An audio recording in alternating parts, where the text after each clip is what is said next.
Тұрмыстық шаруашылыққа байланысты ырым тыйымдар. Нан үстіне зат қойма. Нанды бір қолыңмен үзбе. Нанды лақтырма. Сүтті төкпе.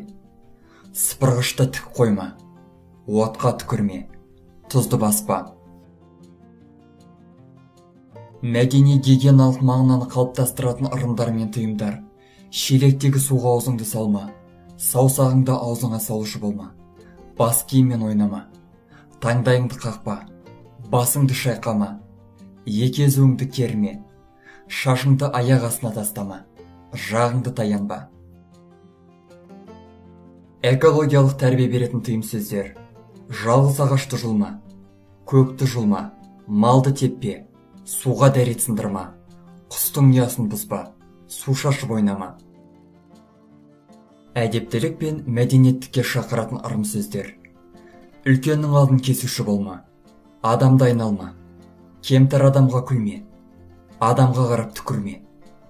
Жаман, бұзақы сөздерге ерме.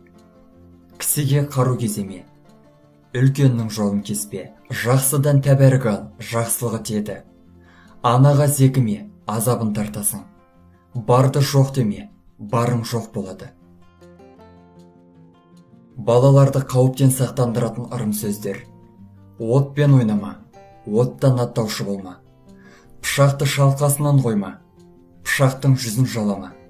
Аяқ қолыңды жіппен байлама. Түнде суға барма, жүгіріп үйге кірме. Достар, біздің каналға жазылып, лайк басуды ұмытпаңыздар. Келесі шығарылымдар тек қана сіздер үшін.